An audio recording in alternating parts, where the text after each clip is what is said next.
사업을 하는 사람이 가장 관심을 가지고 있는 게 세 가지 축이 있을 수 있습니다. 한 가지는 아이템이 있어야 되겠죠. 그러니까 제품, 프로덕트랄까 서비스가 있어야 되지 않겠습니까? 그러니까 내가 어떤 사업을 한다, 어떤 일을 한다라고 할 때 첫 번째 그 아이템이 있어야 되는 게 첫 번째 하나의 요소가 될 수 있습니다. 두 번째가 자금에 대한 게 필요합니다. 자금. 그러니까 뭐 어떤 일을 하려고 하더라도 직원을 고용하려면 월급을 줘야 될 거고 사무실에 있으려면 임대비가 나가야 되잖아요. 그리고 돌아다니려면 출장비가 있어야 되니까 운전 자금이 필요하거든요.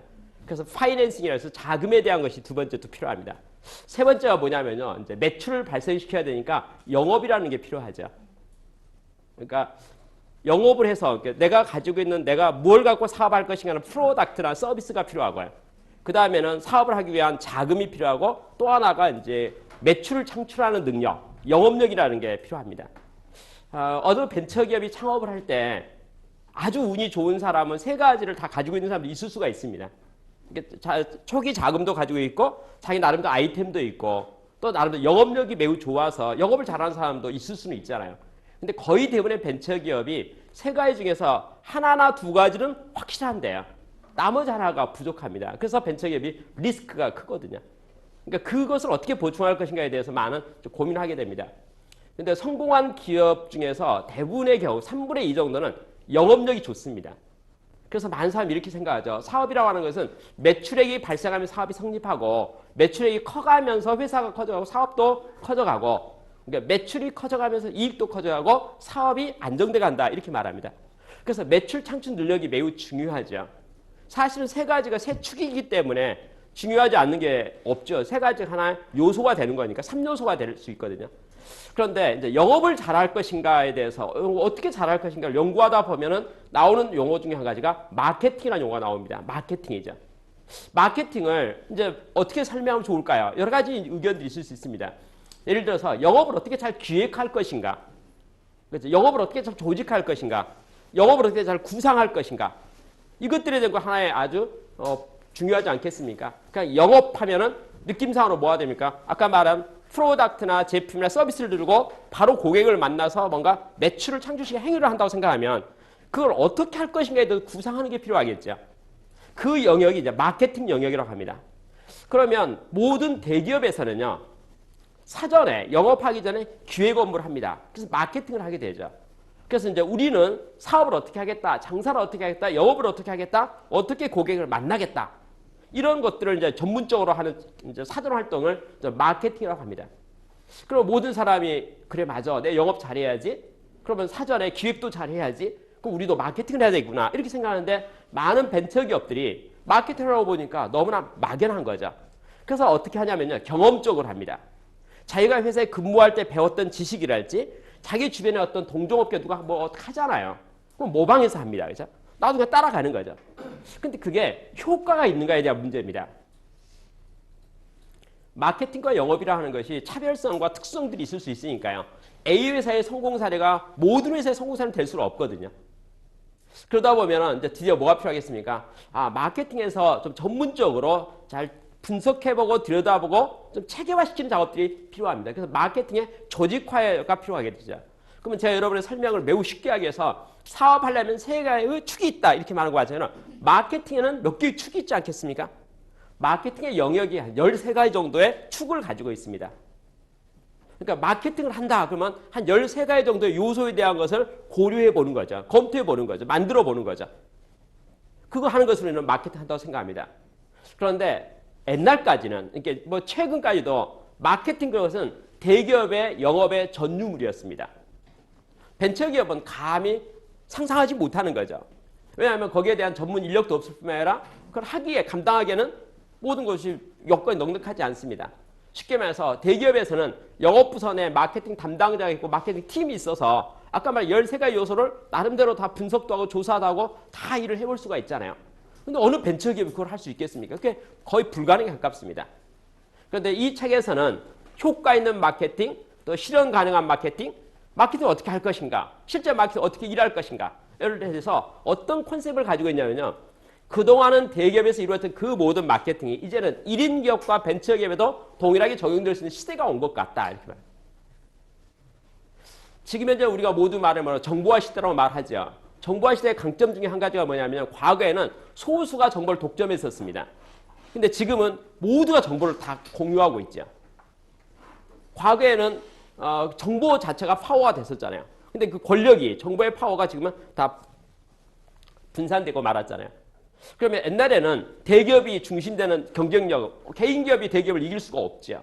그렇죠? 현재와 미래는 어떻게 될까요? 그렇지 않다는 거죠. 그럼 마케팅에 대한 그 모든 개념들도 이제 뭐가 될까요? 우리 모든 사람이 이해를 할 줄 알아야 된다는 거죠. 그러니까 마케팅의 13요소, 12요소에 대한 것도 우리는 개념을 알아야 되겠고 그것을 나름대로 검토해봐야 되겠고 나름대로 생각을 해봐야 되겠다는 거죠.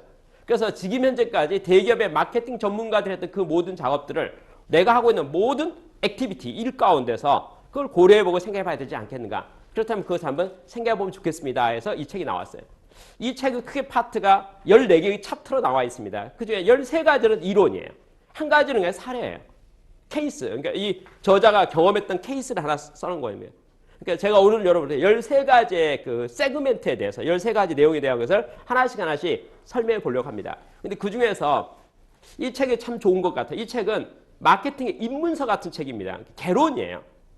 무슨 말이냐면 마케팅에 대한 그 원리 13가지 요소에 대한 것을 책 한 권으로 얇게 이렇게 만들었다고 하는 것은 깊이가 있을 수가 없죠. 이렇게 총론밖에 되질 않거든요. 어찌 보면 그 챕터 하나하나가 전부 우리 서점에 가서 보면 마케팅에 관계된 책 보잖아요. 보면 책 한 권 한 권이 좀 전문서적, 마케팅 전문서적이 이 챕터 하나를 가지고 책을 썼다고 생각하면 좋습니다. 그럼 여러분이 오늘 제 강의를 듣고 나서 서점에 가가지고 관심 있는 마케팅 주제와 테마, 이름을 보고요. 하나씩 골라서 관심 있는 들여다보면 되겠죠. 그 들여다보면 거기에 뭐예요? 양식도 나와 있고 포맷도 나와 있고 모든 걸 활용할 수 있잖아요. 저는 오늘 여러분에게 마케팅의 세계로 입문시키려고 합니다.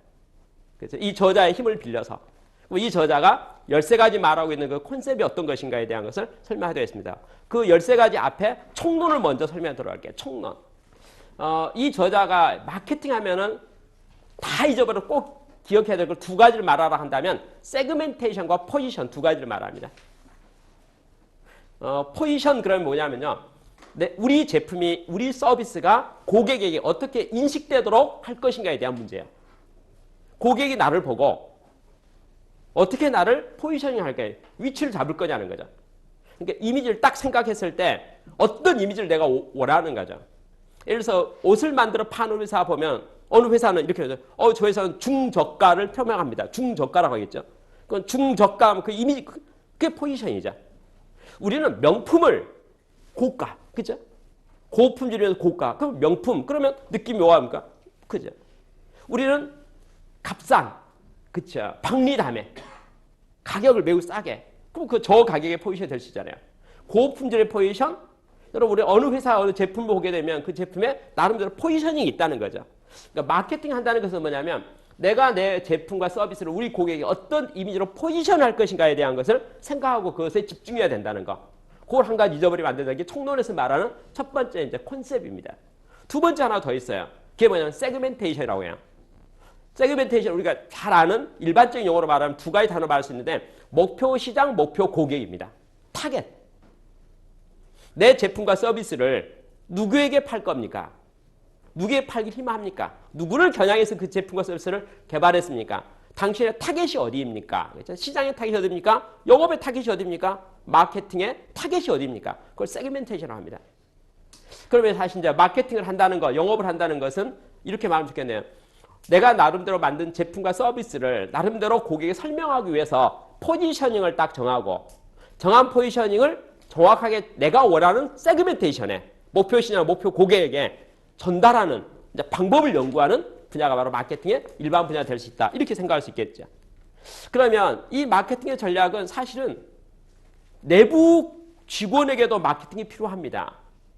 우리 회사는 뭐 하는 회사인지를 포지션을 말해야 되잖아요. 그렇죠? 그리고 우리 회사는 어디를 세그멘테이션 하고 있습니다는 것을 내부 직원도 알아야 되겠죠. 그 다음에 또 뭐도 필요하면 벤처기업 같은 건 IR도 해야 되거든요.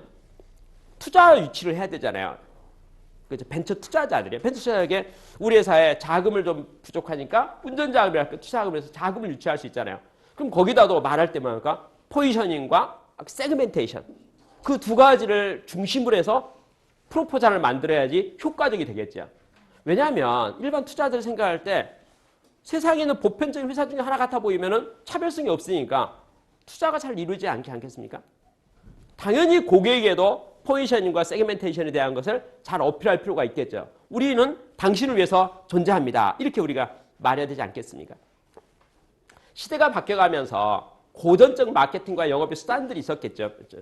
방법들이요. 근데 최근에는 각광받기 시작하는 새로운 영역이 하나 열려져 있죠. 그게 바로 인터넷에 대한 영역들이죠. 사이버 세상에 대한 것들이죠. 모바일에 대한 것들이죠. 그렇죠? SNS랄지 이런 분야에 대한 것이 새롭게 도구로서 우리에게 이제 알려지기 시작하고, 그렇죠? 그 우리에게 이제 도입되기 시작하는 거죠. 그럼 그런 것들을 우리가 효과적으로 어떻게 잘 이용할 것인가에 대한 여러 가지 생각들을 우리가 해볼 수 있다 생각합니다. 그렇죠? 그래서 저는 여러분에게 마케팅에 대해서 좀 가볍게 생각했으면 좋겠다 생각을 해요. 어떤 말이냐면 이 책의 저자가 생각한 내용이 이런 말이에요. 10년만 지나면 과거에 있어서, 과거죠. 과거에 있어서 대기업만이 할 수 있었던 그 모든 마케팅의 기법과 모든 내용들이 모든 중소기업이나 1인 기업이나 개인에게 있어서 보편화될 것 같다. 그러니까 우리 모두는 마케팅에 대해서 잘 이해를 하고 그것을 활용하고 전문가가 돼야 되겠다라고 하는 것이 첫 번째 전체적인 총론에서 말하는 개념입니다. 그러면 본론에 들어가서 첫 번째 이야기부터 하겠습니다. 첫 번째 마케팅의 타겟이 무엇입니까? 매출을 키우는 겁니다. 매출을 키우는 겁니다. 왜 그럴까요? 회사가 사업을 하려고 보니까 일단은 주문이 있어야 되겠죠. 매출이 있어야 되겠죠. 또 그걸 베이스로 해가지고 여러 가지 수익도 생기고 운영도 할 수가 다 되니까 어떻게 하면 매출 창출할 것인가? 그러면 쓰는 용어가 이건 매출 극대화를 위해서 마케팅은 어떤 기능을 하면 좋겠습니까? 매출 극대화입니다. 그렇죠? 매출 극대화는 다른 많은 것을 파생시킵니다. 그래서 이 극대화에 대한 것도 파생시키게 되고요. 그러려면 매출을 극대화시키려면 마케팅 입장에서는 뭘 요구하고 있냐면요. 당신이 남과 다른, 동종업계와 다른, 경쟁자와 다른 차별 요소가 무엇입니까? 강점이 무엇입니까? 거기에 대해서 준비하라는 것이 첫 번째 이야기입니다. 그 어필하는 방법을 찾아야 하는 거죠. 근데 여기서 아주 중요한 말이 하나 있습니다. 이 책의 마케팅 아주 중요한 말인데 그게 뭐냐면요. 모든 사람은요. 욕심이 많아서 다 잘하려고 합니다. 저는요. 이렇게 봐요. 제가 무슨 가전제품을 만들었다고 생각합시다. 제가 만든 제품은요. 가격도 싸고요. 품질도 참 좋고요. 초기 성능도 남보다 매우 좋으면서 내구성이 참 좋아요. 이렇게 말했어요. 그럼 고객이 그 이미지를 어떻게 받아들일까요? 저 나름 자랑을 많이 했잖아요. 저희 회사는요. 품질도 좋고 가격도 싸고 초기 성능도 매우 좋으면서 내구성도 참 좋아요. 등해서 좋은 거 다 말하랬을 때 고객이 그 제품 퍼펙트하네 이렇게 받아들이겠냐는 거야. 2개, 3개, 4개 많아진 순간 제너럴해져 버리는 거죠. 마케팅에서는요. 이렇게 말합니다. 아무리 욕심이 많더라도 우리 제품 다 좋더라도 그 성능과 모두 기능 모두 다 좋더라도 소비자에게 말할 때는 반드시 하나가 제일 좋고 맥시멈 2개. 그치? 어떤 사람이 사업을 하면 자기 제품에 대한 왜 자부심이 없겠습니까? 자랑거리가 왜 없겠습니까? 당연히 있겠죠. 근데 소비자는요. 서너 가지 넘어가는 순간 기억하지 못한다는 거예요. 서너 가지 많은 순간 뭐하면 차별성이 없어진다는 거죠. 나는 스스로 내를 자랑하기 위해서 우리가 이것도 잘하면 이것도 참 잘하고 이것도 잘하고요. 그렇죠? 강조하기 위해서 여러 개를 말하는 많은 순간 갑작스레 뭐가 될까요? 그 회사 강점이 하나도 없는 것까지 사라지는 것이 실제 상황이라는 거예요. 그래서 첫 번째 정말 매출 올리시고 차별화시키고 남보다 좋은 걸 말하고 싶으면 다 잘하긴 하지만 또 다 잘할 용의가 있지만 그중에 하나를 고르라는 거죠. 우리 회사의 핵심이 뭔가? 핵심 가치가 무엇인가? 우리 회사 차별화 요소가 무엇인가? 우리 경제업체와 우리를 비교한다고 생각하면 대부분의 상황은 비슷비슷하겠죠. 왜? 동종업계이고요. 다 열심히 노력할 거니까. 그렇죠? 그렇지만 우리가 그 많은 비슷비슷한 것 중에서 그래서 조금 잘하는 것도 있을 거고 특별히 우리가 차별화시키고 욕심 있는 분야가 있지 않겠습니까? 사실은 매우 잘하고 있지는 않아요. 근데 우리 회사는 그걸 정말 잘하고 싶어요. 그렇죠? 그리고 그쪽에 우리가 계속 노력을 인풋하고 싶은 생각이 들어요. 그러면 뭐 할 필요가 있어요? 그것을 내부 직원에게도 홍보하고 우리 그거 잘해야 된다. 그거 제대로 하지 않으면 그거 적자게 해야 된다. 완벽해야 된다라고 내부에도 고객에게 말할 뿐만 아니라 투자자들에게도 우리는 그걸 위해서 탄생한 기업에 말할 뿐만 아니라 고객에게도 말할 거야. 우리 여기에 목숨 건 겁니다. 이거 한번 믿어주세요. 우리 그쪽에서는 절대적으로 적극적으로 서포팅 하겠습니다. 이렇게 말하면 고객이 그 회사의 이미지가 매우 강해지고 믿음직해지잖아요. 그래서 첫 번째 파트에서 말한 내용이면 정말 매출을 올리고 싶으면 정말 사업을 잘하고 싶으면 모든 걸 다 잘하려고 하지 말고 하나를 골라서 하나를 집중하고 포장하고 설명하고 뚫고 나가라는 거예요. 그래서 고객 이미 속에 머릿속에다가 그 회사 그러면 탁 떠오르게. 그렇죠? 그렇게 해야지 사업이 된다는 거죠. 그게 마케팅의 첫걸음입니다. 첫 단추죠. 그러니까 이 책에서 말하는 마케팅 원리는 무엇입니까? 말할 때 모든 회사가 잘하고 싶은 게 참 많지만 정말 고객에게 어필하고 싶은 한 가지 핵심 가치, 차별화 가치. 그렇죠? 그걸 근거로 해서 뭐가 만들어지겠습니까? 지금 내용 말하자면 포지셔닝에 대한 것들이 만들어지는 거죠. 근데 여기 아주 주의사항이 하나 있어요. 그 주의사항이 뭐냐면 내가 그것을 이제 핵심 가치를 만들고 한 가지 강점을 말할 때 고객 입장에서 생각해보고 말을 하라는 거거든요. 고객 입장이에요. 자, 예를 들어 볼까요? 우리뿐만 아니라 우리 동종업계나 경쟁업체들이 전부 이제 물건을 만들고 서비스를 하고 있습니다. 우리도 서비스를 하기 시작했거든요. 서비스 했어요. 근데 내가 보기에 나는 학교에서요 디자인을 전공했어요. 예를 들어서요. 그러니까 나는 디자인 전문가예요. 나는 우리 고객들과 뭐 경쟁을 받았을 때 디자인 감각이 내가 탁월해요. 그러니까 나는 고객에게 디자인을 어필하고 싶은 생각이 드는 거야. 그런데 내 고객 있잖아요. 우리 쓰는 고객, 이 물건을 쓰는 사람이 가지고 있는 현재 이 물건에 대한 애로사항과 불편사항이 있을 수 있잖아요. 그걸 니즈라고 말할 수 있잖아요. 필요성. 그게 뭐냐면 내구성에 대한 어떤 니즈가 매우 강하다 이거죠. 그럴 수가 있잖아요. 그러니까 내가 제품을 서비스하는 내 고객들이 입장에서 필요한 게 뭔가 이거죠. 그렇죠? 근데 그게 박자가 안 맞아버리면 무슨 말이냐면 이 물건은 그동안에 우리뿐만 아니라 많은 사람들이 서비스를 하고 있는 거예요. 근데 우리 고객 측은 이 제품에서 창고장이 많고 수명이 짧아서 불편해요. 좀 내구성 있긴 물건 좀 없어? 이런 데는 아쉬움을 다 가지고 있는데 우리 제품이 그쪽에 대한 전혀 언급 없이 앞으로 미래 시대는 디자인 시대 아닙니까? 이 디자인 보세요. 우리 디자인 최고잖아요. 이렇게 딱 하면은 엇박자날 수가 있잖아요. 그러니까 하나를 잡긴 잡는데 뭘 보고 잡아야 되겠습니까? 고객의 입장에서 잡는 게 좋죠. 고객은 QCD 다 좋아하잖아요. 고품질 고객이 좋아하죠. 단납기 좋아하겠죠. 저원가 좋아하겠죠. 고객은 QCD 세 가지 3요소에 대한 것이 고객적 관점에서 이야기거든요. 근데 그 중에서 나는 뭘 선택할 거냐는 거죠. 그래서 여러분 제가 길을 가는데 가게가 있습니다. 가게 보니까요. 1,000원 샵도 있고요. 다양한 가게들이 많잖아요. 근데 제가 지나가면서 그 모든 물건 보면서 물건 제가 다 사고 있습니까? 그렇지 않습니다. 거의 대부분의 가게는 그냥 통과합니다. 그렇죠? 왜 통과할까요? 나한테 필요하지 않으니까요. 그렇죠? 제가 길 가다가 제가 관심 있는 게 하나 있다고 생각합시다. 물건을 딱 봤어요. 살까 망설였는데 딱 보니까 가격표가 붙어 있는데 그 가격이 제가 생각보다 너무 비싸잖아요. 그럼 다음 기회로 미루겠네요. 그게 제 마음이죠. 그럼 그걸 역으로 생각하자는 거죠. 역으로 생각하자는 것은 내가 타겟으로 잡은 고객층에 있어서 그들의 관심을 어떻게 끌 것인가. 제가 길 가면서 발을 멈춰야 되는 거잖아요. 그래서 이거 나한테 필요한 건데 그게 첫 번째 관심이 있어서 고객이 관심이 있어야 되겠죠. 두 번째는 가격 수준이랄까 수준이 고객의 눈높이에 맞아야 되겠죠. 고객 마음에 맞아야 되겠죠. 거기에 맞춰서 내가 한 가지, 두 가지, 세 가지 말한 게 한 가지를 맞춰서 고객에게 대응을 하면 그렇죠? 고객의 눈을 끌었고 고객 마음에 맞고 딱 맞으니까 사겠네요. 그게 매출이죠. 그러니까 매출 발생시키는 원리라는 것이 그래서 많은 사람이 어떻게 해요? 욕심이 많아서 제가 만난 벤처기업의 거의 100%가요. 딱 앉아서 이야기 듣기 시작하면 자기 제품 자랑과 서비스 자랑에서 시간 갈 줄 모릅니다. 결국 듣다 보면 뭐냐면 단점이 하나도 없어요. 장점만 있어요. 제가 너무 심하게 과장하다 싶어가지고 제가 몇 마디 이렇게 하잖아요. 아, 그건 아직 실현 안 됐지만 곧 될 겁니다. 이렇게 말해요. 그렇죠? 본인은 그렇게 하고 싶은 거예요. 그렇죠?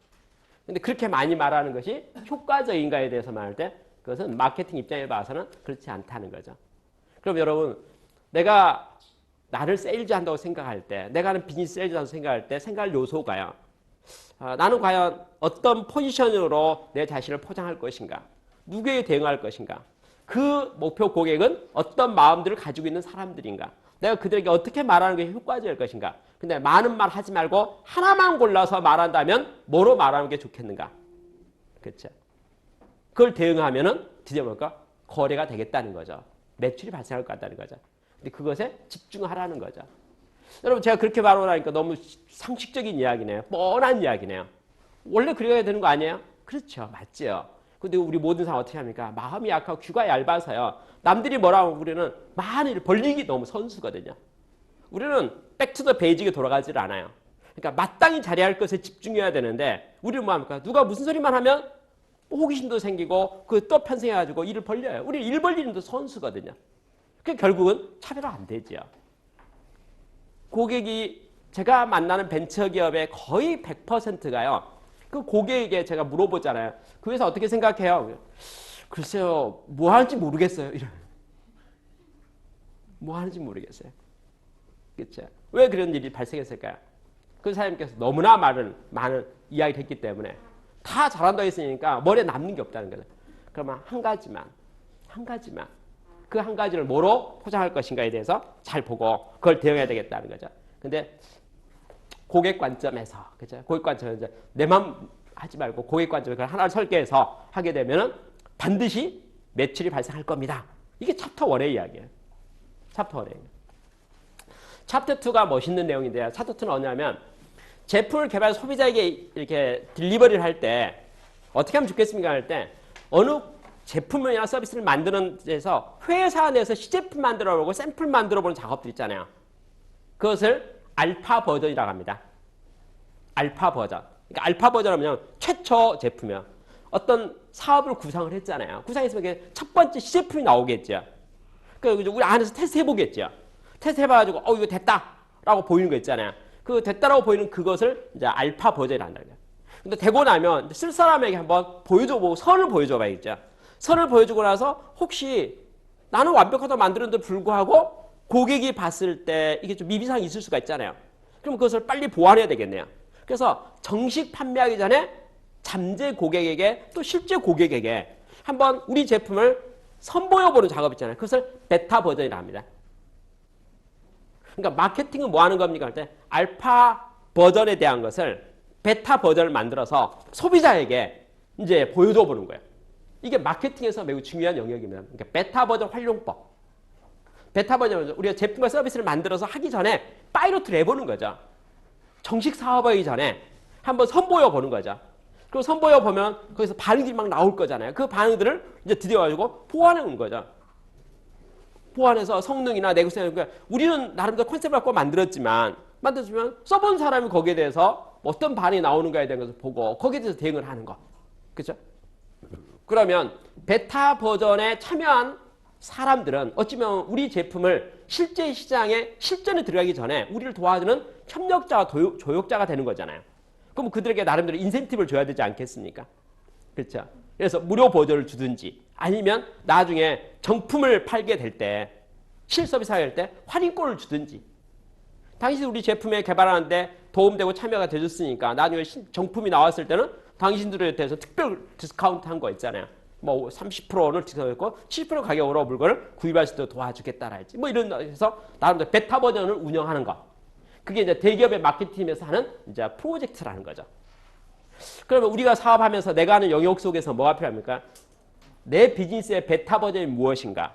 그 베타 버전을 누구에게 테스트해 볼 것인가? 그리고 뭘 피드백 받을 것인가? 그리고 그것을 어떻게 보완해서 보다 퍼펙트한 제품을 만들어 갈 것인가?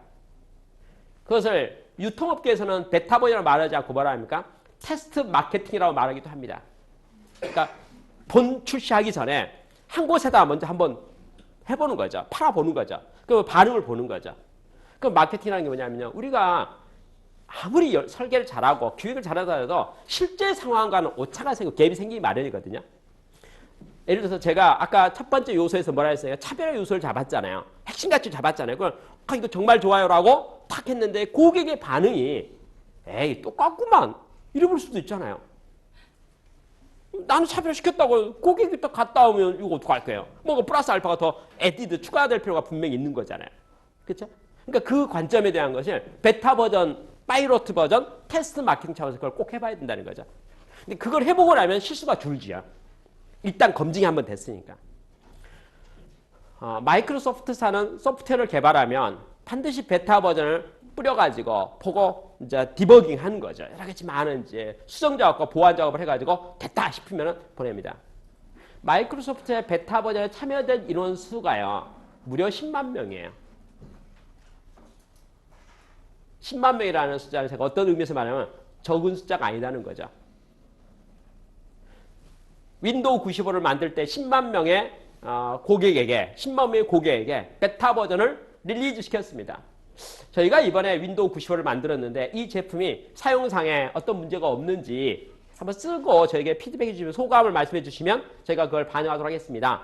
라고 뿌린 숫자가 인원수가 10만 명이었다는 거예요. 10만 명에게 테스트 마케팅을 해본 거죠. 베타 버전을 뿌려본 거죠. 그리고 써보도록 한 거죠. 근데 그 사람들이 다 얼리 어댑터가 돼가지고 관심이 있어가지고 호기심이 있어가지고 딱 써보면서 좋은 것도 있고 이 기능은 없었던 거 있으니까 너무 좋다랄지 이건 뭐 잘 안 된다랄지 뭐라 하지. 5명, 10명이 테스트하게 되면 누락된 게 있을 수가 있잖아요. 10만 명이라는 숫자가 가져온 상징성이 뭐냐면 누락된 게 없도록 쉽게 해서 실제 물건을 팔았을 때 발생할 수 있는 많은 어떤 에러들 있잖아요. 그 에러가 사전에 필터링 되도록 그걸 말하는 게 테스트 마케팅이에요. 전자제품을 만들면요. 회로들 있잖아요. 이 회로들이 조립할 때 초기 성능 딱 타고 나면은 아무런 문제가 없는데요. 이게 출고되고 해서 용접이 됐다고 생각해요. 선이 회로와 연결됐는데 이게 불량이에요. 간신히 닫아만 있는 거예요. 그렇죠? 접촉은 돼 있기 때문에 일단 전기 신호나 통화가 돼가서 이게 기능이 작동은 돼요.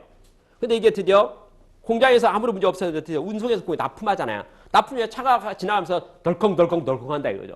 그 사이에 이게 탈락돼 버리면은 공장에서 출고할 때 분명히 성능 합격이었던 이 물건이 전자제품이 고객을 딱 가서 보니까 안 되는데요. 이런 일이 생기는 거죠. 그럴 수 있잖아요. 그래서 전자제품 만드는 회사에서는요. 전 제품을 고객에 출시하기 전에 나름대로 회로 문제는 이게 하도 내구성이랄지 가자마자 이렇게 되면 이게 관리가 어렵다 이거죠. 고치기도 어렵고. 그래서 그것을 사전에 확인하기 위해서 에이징이라는 작업을 해요. 에이징이라는 작업이 뭐냐면요. 그냥 돌려보는 거예요. 사용해 보는 거예요. 무슨 말이냐면 일단 성능 테스트 합격이 됐는데도 불구하고 2시간 정도 뭐 냉장고든지 세탁기 2시간 정도 한번 이렇게 작동시키고 써보는 거예요. 나가서 사고 터질 문제의 99%는 그 시간 내에 다 발생해 버리는 거예요. 그렇죠? 그래서 한두 시간 돌려보고 나서 문제가 전혀 없잖아요. 이 통과돼서 나간 거 있잖아요. 나간 물건은 소비자 고객가 이제 안심이 될 수 있는 거죠. 그게 다 베타 버전 이야기예요. 무슨 말이냐면 실제 우리가 제품과 서비스를 고객에게 딜리버리를 하겠는데 그렇죠. 결국 사업을 한다는 것은 실사용자에게 제품과 서비스가 제공돼야 되는 거잖아요. 근데 그들이 만족하게 되려면 내가 생각한 콘셉트로 만족이 되는가에 대해서 오차가 있는가에 대한 것을 확인하는 작업이 필요하잖아요. 그 확인하는 작업이 테스트 마케팅이라고 말할 수가 있겠고 베타 버전으로 말할 수도 있겠고 마케팅은 시뮬레이션을 해봐야 됩니다. 사전에 검토를 한번 해야 됩니다. 근데 그 검토가 탁상에서 하는 검토는 알파 버전이고 실제 쓸 사람에게 줘가지고 내가 이렇게 설계하고 이렇게 만들었는데 이런 서비스를 만드는데 정말 괜찮은지 한번 보시고 말씀해 주세요라고 실제 고객의 목소리를 들어보는 거 있잖아요. 그것이 이제 베타 버전이라는 거죠. 베타 버전 프로젝트를 통과해서 일이 되고 나면 뭐가 될까요? 일이 이제 뭐 리스크가 줄고에 목적을 달성하시지 않겠습니까? 그래서 이제 그때 확정되는 것이 뭐냐면 컨셉입니다. 그래서 컨셉 엔지니어링, 컨셉 디자인, 컨셉을 잡는다. 그렇죠?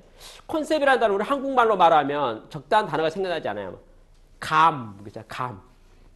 감이 온다. 컨셉이에요. 그렇죠? 전문용어는 컨셉이라고 하는데 컨셉을 만드는 거, 컨셉을 확정하는 거.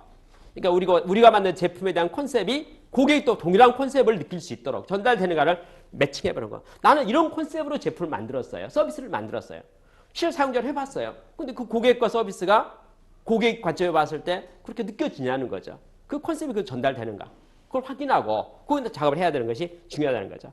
그렇게 되면 뭐가 됩니까? 아까 말 베타 버전이라는 것은 실제 이렇게 딱 조사해보면은 그 하나의 가상 시뮬레이션이 가능하거든요. 많이 팔릴지 적게 팔릴지. 그렇죠? 알파 버전 단계에서는 알 수가 없어요. 근데 실소비에 딱 봤더니 반응도가 나오잖아요. 반응도 보는 방법 볼까요? 한번 제가 물어볼까요? 아까 피드백을 받는다 했는데 만족도를요. 0에서부터 5점으로 딱 평가하는 거예요. 그냥 어떻습니까? 이렇게 하면 주관식으로 하면 이게 계량이 잘 안 되잖아요.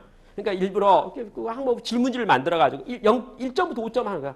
뭐 1점, 우리 보통 쓰는 5점만 중에 매우 불만족, 마음에 안 듦, 매우 마음에 안 듦. 이게 무슨 제품이에요? 그렇잖아. 마음에 안 듦. 2점, 아예 별론데요? 2점.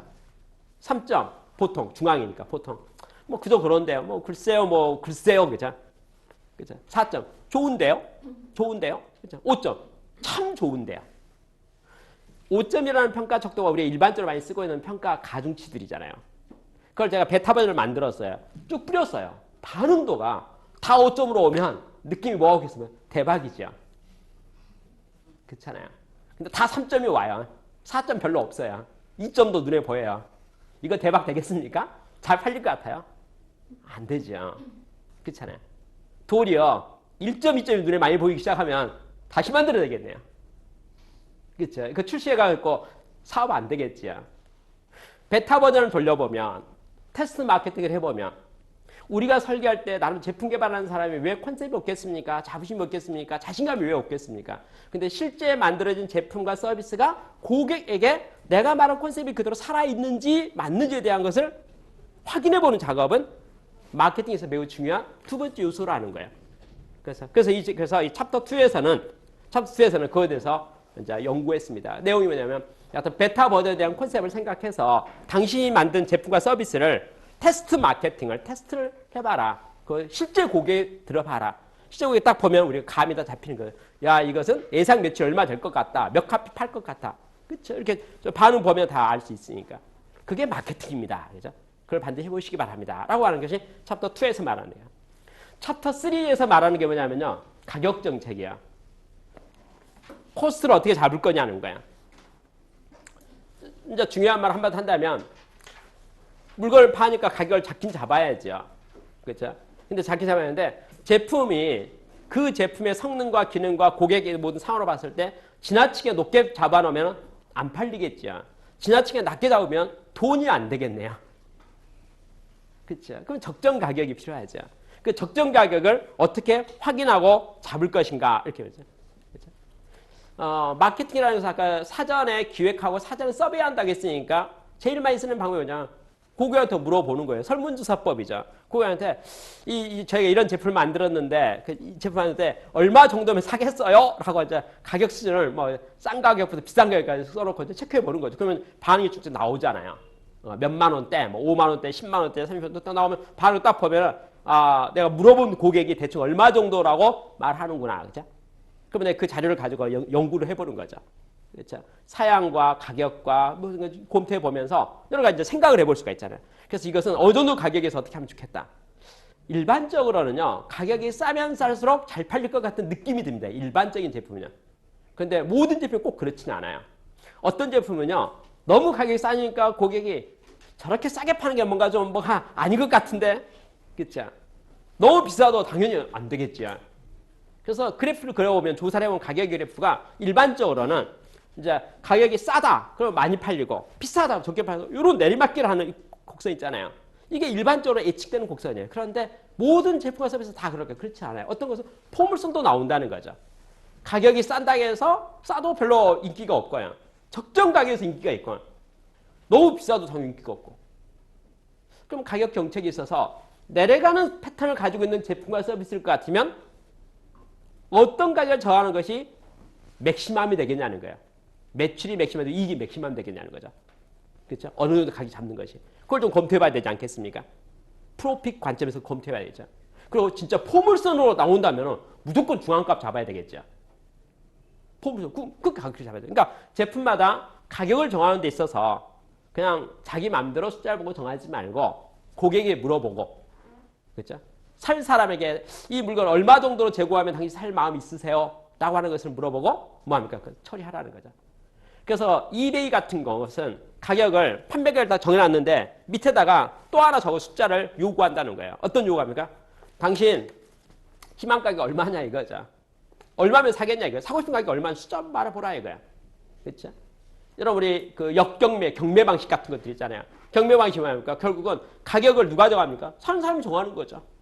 경매 방식. 그러니까 우리가 가격이라는 판매 가격이라는 것이 파는 사람이 니까 얼마에 팔겠습니다라고 보고 사도록 할 수도 있지만 거꾸로 사는 사람에게 이거 얼마 정도면 이 물건을 사겠어요? 라고 물어보면서 눈치를 보고 상황을 봐가면서 가격을 정하는 방법도 있겠죠. 이 책에서는요, 가격에 대해서 불만 하나 써놨어요. 실제 존재하고 있는데 바람직하지 않다. 나는 그거 싫다. 이렇게 써놨는데 항공권 가격이에요. 같은 비행을 타고 가는데 판매 유통망이 너무나 다르기 때문에 가격이 이렇게 옆에 3명, 4명 앉았어요. 돈 얼마 지불했으면 4가지다 이거죠. 그렇잖아요. 왜? 일단 채널이 너무 다양한 제도가 있으니까. 그러니 항공사 가격은 적절하지 않다. 일관성이 없다. 무슨 말이냐면 이제 그 책의 저자를 보면 소비자가 그 가격에 대해서 만족감이 있어야 되는데 항공권 가격은 모든 소비자가 자기만 바가지인 것 같은 불만감이 있을 수가 있다는 거죠. 실제 적정 가격은 무엇일까에 대한 연구를 하고 적정 가격을 연구해 봐야 되는 거죠. 그러려면 결국 소비자의 목소리, 그죠? Voice of Customer에서 고객은 내가 타겟화하는 고객은 이 제품에서 어느 정도 가격을 지불할 용의가 있는 것인지 그것을 어떻게 내가 눈치챌 수 있을 것인지 그걸 어떻게 파악할 것인지 그걸 설문조사 해봐야 될 것인지 인터뷰해야 될 것인지 아니면 가격을 한번 써보세요 라고 할 것인지 물어봐야 될 것인지 그렇게 해서 했는데 가급적이면 비즈니스에서 초기 단계에서 그것을 명확하게 가격을 정하는 게 좋겠다는 거죠. 그래야지 일관성이 있을 수 있으니까. 그렇죠? 주먹구구로 이랬다 저랬다 가격을 그러지 말고 가격을 나름대로 우리 제품의 서비스는 어떤 정책, 어떤 콘셉트에서 미리 충분히 검토해보고 만나보고 알아본 다음에 가격 수준을 정한 다음에 그걸 하는 것이 마땅하다는 거죠. 그래서면 마케팅에서 요소 중요한 거죠. 반드시 정해야 될 게 무엇입니까? 가격 수준, 판매 가격을 정하는 거. 근데 그 가격을 정하는데 회사로 봐서는 고수익이 될 수 있는 최고의 이익이 나올 수 있는 가격을 생각하면서 그렇죠? 최고 이익이 나오려면 양이 많아야 되겠죠. 판매량이 많아야 되겠죠. 근데 판매량이 많아야 된다는 것은 어찌 보면 낮은 가격으로 팔게 되면 판매량은 많아지겠지만 프로핏의 총량이 적어질 수도 있을 수가 있고요. 너무 가격을 비싸게 하면은 단위당 이익은 프로핏 올라가겠지만은 총 판매량이 적어질 거니까 여하튼 총 이익이 어느 정도 수준이 최적이 될 것인가에 대한 것을 생각해서 가격 수준을 정할 필요가 있다는 거죠. 그래서 내 비즈니스는 어떠한 상황이기 때문에 내 가격을 어떻게 가져가겠다는 것을 고려하고 그걸 봐야 되겠다라고 하는 것이 이제 챕터 3에서 말하는 가격 정책입니다. 그러니까 가격을 정하는데 주먹구로 잡지 말고 좀 생각을 많이 해보고 또 고객에게 물어보고 또 내가 사는 고객이 얼마 정도 가격이면 좋을 것인지를 확인한 다음에 적정 가격을 빨리 잘 잡아라. 그렇죠? 그게 이제 마케팅 기획에서 생각하는 영업 기획에서 생각하는 요소라는 거죠. 챕터 4에서 말하는 게 뭐냐면요. 어떻게 팔 것인가 유통 경로 있잖아요. 판매 경로에 대한 걸 설계하라는 거예요. 다이렉트 판매. 내가 직접 판매하는 거죠. 근데 우리 회사 영업부서가 직접 판매하는 거죠. 아니면 인다이렉트 판매. 맡기는 거죠. 총판을 운영하는 거죠. 대리를 쓰는 거죠. 그러니까 그걸 잘할 수 있는 사람에게 저쪽 맡기는 거죠. 그러면 그렇게 유통 경로나 판매 경로에 대한 것을 어떻게 설계하는 것이 최적이 될 것인가. 우리 사업에 있어서는 그죠. 많은 벤처기업이요. 많은 게 어떻게 하냐면 일단 맡깁니다. 그렇죠? 왜냐하면 우리 회사에 사람이 없으니까 할 사람이 없으니까 전문 업체에게 맡기죠. 맡겼는데 문제가 어디냐면 내가 맡겼는데 끌려다니기 시작하는 거죠. 그러니까 내 사업인데 내가 맡겼는데 그 사람이 나한테 요구하기 시작하는 거예요. 뭐 납기에 대한 거, 물량에 대한 거 뭐 요구하기 시작하는데 그걸 내가 맞추려고 보려니까 도리어 내가 우리 영업의 내 판매 루트가 도리어 내 상전 역할을 해버리면 거기에 내 끌려가면 내 사업이 활성화될 수 있을까 이 문제죠. 그러니 마케팅 기획단에서 뭐 해야 되겠습니까? 적절한 방법을 검토해서 결론을 뭐냐면 내가 통제 가능해야 된다는 거죠. 내가 관리 가능해야 된다는 거죠. 그런데 어떤 판매 방식과 채널 방식을 결정하더라도 모든 것은 장단점이 존재한다는 거죠. 예를 들어 볼까요? 내가 다이렉트, 직접적으로 판매를 하겠다라고 의사결정한 순간 통제는 확실하겠네요. 내가 사장이고 영업부서가 있고 영업 직원이니까 매일같이 물을 수도 있고 확인할 수도 있고 또 내가 시키는 대로 해야 될 거 아니겠어요? 예를 들어서 지시를 할 수 있으니까 예를 들어서 그러면 통제력은 100% 되겠는데 상대적으로 영업 매출이 커지면 영업 사람이 많아야 되겠네요. 인원이 많아야 되면 고정비가 많아지겠네요. 고정비 많아진다면 캐시플로우적인 측면에서 그렇죠? 캐시플로우 측면에서 압박이 많이 올 수 있겠네요. 그럼 100% 아웃소싱 하게 되니까 이게 남의 조직이 돼가지고 말 안 듣겠네요. 그러니 이제 그것을 어떤 정도 수준에서 어떤 파트너를 잡아서 어떻게 영업을 판매를 내 물건을 팔아주는 조직에 대한 것을 직접 할까 반직접 할까 남에게 맡길 것인가에 대한 것을 잘 생각해 봐야 된다. 근데 그것이 뭐냐면 어떤 제품이고 어떤 서비스인가에 따라서 장단점과 성격이 많이 다를 수가 있으니 당신 비즈니스는 당신 책임감을 가지고 그걸 해야 된다는 거죠. 근데 중요한 한 말 딱 한다면 일은 다 맡겨두지만 머리는 맡기면 안 된다는 거예요. 그러니까 통제는 가능해야 된다는 거예요. 그렇죠? 그러니까 전략은 내가 세야 되는 게 무조건 알아서 해주세요. 이건 안 되는 거고 내가 이렇게 하려고 하는데 당신 이렇게 좀 해줬으면 좋겠습니다. 그렇죠? 그리고 그 내용에 대한 것도 뭐합니까? 평가도 해보고 피드백도 해보고 또 경우에 따라서는 뭐가 됩니까? 좀 바꿀 수도 있겠네요. 그죠? 그러면 유통 경로라는 것이 크게 나누어서 세 가지로 생각해 볼 수 있습니다. 뭐냐면 하나는 내 제품과 서비스는 매우나 특별하기 때문에 일반적으로 이 제품을 취급하는 쪽에 취급시키지 않고 특정한 곳에만 판매를 하겠다는 거죠. 그러니까 내 물건 살려면 어디 와서만 살 수 있는 거예요. 그 외에서는 살 수가 없는 거예요. 그래서 유통망이나 유통 채널을 아주 특정화시키는 거죠. 그래서 고객들이 뭐 필요하면 그곳에 와서 사는 거죠. 그곳에만 와서 살 수 있도록. 이렇게 하는 것도 하나의 전략이 될 수 있겠죠. 두 번째는 모든 소매점에다 무조건 뿌리는 거죠. 누구라도 우리 고객의 접근성을 위해서 우리 고객은 어디라고 하면 내 물건은 맘만 먹으면 어디서 살 수 있는 거죠. 그렇게 할 것인가. 아니면 그것을 좀 적정 영역으로 해가지고 뭐 전문 파는 데도 있지만 어디에선 취급할 수도 있다. 취급점을 두고 방식할 것인가. 이런 것들에 대한 것은 뭐 마케팅 기획 차원에서 영업 기획 차원에서 분명히 검토해야 될 거라는 거죠. 근데 많은 사람들이 생각하지 않고 하던 대로 관행대로 하고 있는데 그게 과연 최적인가에 대한 것은 반드시 따져봐야 되지 않겠습니까? 그래서 나오는 단어가 이제 뭐랄까요? 뭐 챕터 4에서 나오는 게 판매 경로들에 대한 설계를 어떻게 할 것인가? 판매 경로에 대한 것을 어떻게 만들어 갈 것인가에 대한 것을 말합니다. 어떤 내용은 매우 효과적이고요. 어떤 방법은 매우 효율적이고요. 그렇죠? 어떤 방법은 다 특징들이 다 있기 마련이라는 거죠. 그런데 그 특징 중에서 현재 우리 포지션에서는 어떤 것이 좋겠는가에 대해서 설계하라는 거죠. 이 책에서는 말하지 않았지만 저는 여러분에게 덧붙인 말을 한마디 하고 싶어요. 뭐냐면요.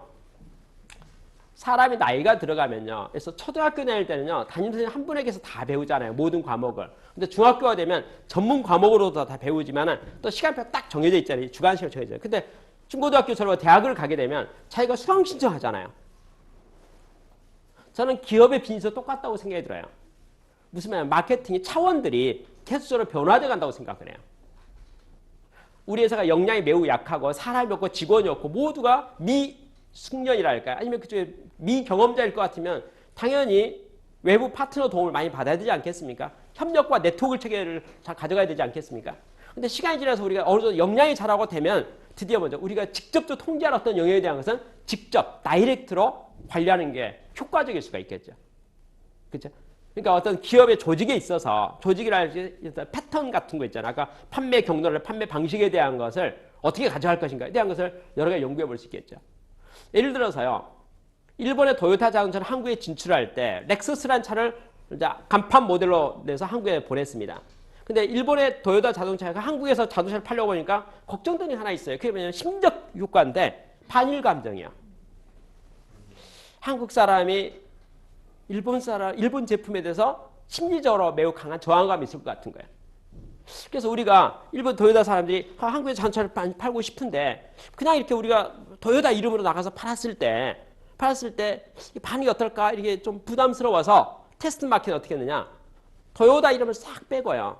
넥서스가 어느 회사 차인지 수입차는 맞아요. 현대차는 아니니까. 국내는 아니니까 왜 수입차를 만드는 이게 뭐 어디 뭐 BMW야? 예를 들어서. 여러분 렉서스 매장을 가서 보면 토요타라 글씨가 존재하지 않습니다. 그렇죠? 렉서스란 글씨만 나오지 차종만 나오지 회사 이름을 다 뺐어요. 그리고 뭐냐면 한국에 쉽게 해서 잘 팔 수 있다고 보여주는 판매점 있잖아요. 수입 판매상 렉서스가 공모를 했습니다. 우리 렉서스 일본에 뭐 이름 있는 최고의 제품입니다. 우리 제품 한국에 수출하고자 합니다. 우리 제품 팔아줄 수입사항을 선정하고 싶습니다. 희망하시는 회사들 저희 신청해 주시면 검토하겠습니다. 이렇게 이야기해서 그래서 이제 많은 이제 업체들이 이제 신청했죠. 그러면 그 중에서 이제 고르는 거죠. 딱 골라서 여기가 제일 잘하겠다. 근데 계약 기간 얼마 합니까? 계약 기간 1년. 1년의 의미는 뭡니까? 1년 지나서 상황을 보겠다 그 말이죠. 그 상황을 몇 번 봤어요.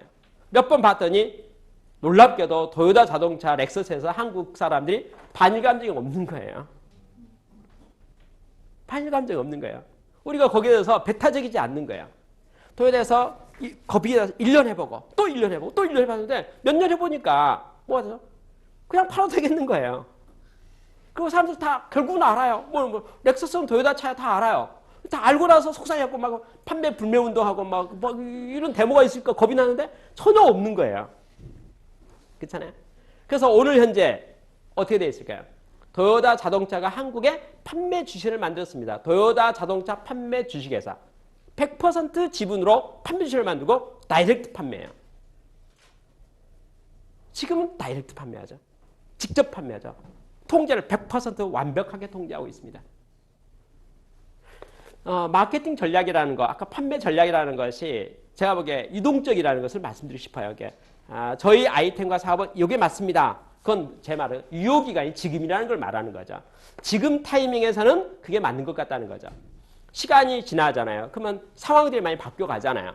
우리 회사의 어떤 브랜드 가치도 바뀌어갈 거고 우리 회사 자금력도 바뀌어갈 거고 또 매출액과 파워하고 고객에 대한 어떤 상황들이 막 바뀌어. 그리고 그 상황에 맞춰서 우리의 판매의 유통과 전략을 어떻게 하자는 게 좋을 것인가에 대한 것은 좀 여러 가지 검토가 필요하다는 거죠. 타임 베이스로. 시간이 지나가면. 다만 중요한 것은 지금 시점에서 내가 마케팅 전략을 세운다면, 지금 시점에서 판매 전략을 세운다면 어떤 판매 전략이 바람직한 것인가를 지금 보라는 거죠. 그게 이제 네 번째 챕터에서 말하는 판매 경로에 대한 이야기입니다. 챕터 5를 가면요. 어떤 내용이 나와 있냐면요. 우리가 만든 제품들에 대해서 또 서비스하는 제품에서 출시에서부터 아웃될 때까지. 아웃은 뭐냐면 제품마다 라이프 사이클이 존재하거든요. 수명이 존재해요. 그러니까 다시 말해서 한 제품이나 서비스를 출시하고 나서 어느 시간이 지나면 업그레이드된 버전이 나오게 된다는 거죠. 뭐 컴퓨터나 286 컴퓨터 시대가 있었고 386, 486 펜텀 이렇게 쭉 올라가듯이 모든 서비스라는 것이 수명이 있는 거죠. 그러면 수명 전체에 대해서 어떻게 하지 이익을 극대화될 것인지에 대한 라이프 사이클 관리가 좀 필요하다는 거죠. 그 관리를 하는 데 있어서는 제일 중요한 게 뭐냐면 첫 번째 세 가지 3요소를 말하는데 1번 데뷔 작전. 이 제품을 세상에 내놓을 때 어떤 이미지로 제품을 내놓을 것인가를 준비해서 내놓으라는 거죠. 준비해서요. 그러니까 첫 인상이 너무 중요하다는 거죠. 우리가 쓰는 일반 인간관계에 쓰는 용어 중에 한 가지가 첫인상 이런 말 있잖아요. 첫인상. 첫인상이라는 것은 매우 짧은 시간 동안에 사로잡혀지는 어떤 선입관념이 될 수 있잖아요. 우리 제품이 드디어 세상에 서비스했을 때 첫인상을 어떻게 포지셔닝 할 것인가. 그것도 준비가 필요하다는 거죠. 거기 적절한 대비 방법을 선택해서 대비를 잘 시켜야 되겠다는 거죠. 어떤 모습으로 세상에 이 제품을 나타낼 것인가. 해리포터 있잖아요. 소설책이요. 해리포터는 전 세계 동시 판매라고 하는 출시 전략을 썼었죠. 그렇죠? 그런데 참 재미난 게 있었어요. 여러분 책을 팔면 책을 몇 시에 팔아야 되겠습니까? 동시 출시한다면 이론상으로 해가지고는 서점에 가게 문 열 때 팔아야 되지 않겠습니까? 무슨 말이냐면 어느 서점에 대한민국에 교보문고 있다. 교보문고 아침 10시에 문을 연다. 그러면 며칠 날부터 팔겠다. 3월 1일부터 팔겠다. 3월 1일 아침 10시에 교보문고 문 열 때 그때부터 파는 게 우리가 생각하는 상식적이겠죠. 그렇죠? 해리포터 기획팀 있잖아요. 마케팅에서 그렇게 하지 않았어요. 미리 사전 광고 돼 있습니다. 이제 몇 권 나옵니다. 이렇게 미리 사전 광고 돼 있죠. 근데 며칠 나옵니다. 날짜는 있죠. 그 0시예요. 0시. 0시는 뭡니까? 자정이잖아요. 그러니까 그날 판다는 거예요. 자정이 판다는 거예요. 근데 시중에 인기가 있으니까 뭐가 됩니까? 기다리는 사람들이 좀 있거든요. 그렇잖아요. 그래서 서점 앞에 와가지고 0시에 판다고 했으니까 그 파는 보급소 있잖아요. 와가지고 줄 서는 거죠. 그렇잖아요. 줄 서 있는 모습에 대한 것이 방송 타도록. 그렇죠? 마케팅 전략이라는 거예요. 대비 작전. 그러니까 물건을 내놓는 것도 생각해서 내놔라 그 말이죠. 그러니까 어떤 식으로 세상에 출현시킬 것인가에 대한 것을 연구해서 나오는데 그것을 전문용어로 이제 대비 작전, 대비시킨다는 거죠. 출시한다 이거죠. 그래서 이제 어떻게 이벤트로 어떤 이벤트 모양으로 출시할 것인가에 대한 것을 시작할 거 1번. 2번이 초기 단계. 이제 판매 초기 단계는 초기 판매 단계 가장 대표적인 정보가 뭐냐면 베타 버전에 대한 입수된 정보들이거든요. 베타 정보. 그러니까 베타 정보라는 것은 뭡니까? 베타 초기 얼리 어답터 있잖아요. 보면서 그때 나왔던 모든 정보들 가지고 우리가 많은 것들을 들어볼 수 있어요. 초기 단계 볼 수 있잖아요. 그 다음에 그 초기 단계 지나가서 그 다음에 본격적 판매가 드러날 때는 전문 어널리스트들 있잖아요. 예, 모든 제품에는요. 제품 어널리스트 전문가들이 존재합니다. 비평가가 존재하는 거죠. 그 사람들이 하는 말을 겸허하게 받아들일 필요가 있는 거죠. 그렇죠? 그럼 우리 제품이 과연 수명이 얼마 갈 것인지 내가 결정하지 말고, 그렇죠? 시장의 반응, 사회의 반응, 비평의 반응을 딱 보면 다음 모델이 언제쯤 출시되도록 할 것인가 좀 볼 필요가 있는 거죠. 반응이 세상에 너무너무 좋으면은 다음 제품을 뒤엎을 제품 있잖아요. 그 제품을 천천히 오픈하는 게 좋을 수가 있겠네요. 그렇죠? 근데 지금의 이제 상황을 보니까 비평이 혹독한 비평들이 쌓아지기 시작하잖아요. 그러면 빨리 R&D 팀에서 다음 신제품을 준비해가지고 적절한 시기에 그것을 바꿔치기 해야 되지 않겠습니까? 빨리 그걸 대응해야지 또 사업이 잘 될 수 있겠죠. 그러니까 사업이 시작할 때 대비를 어떻게 시킬 것인가도 연출이 필요하죠.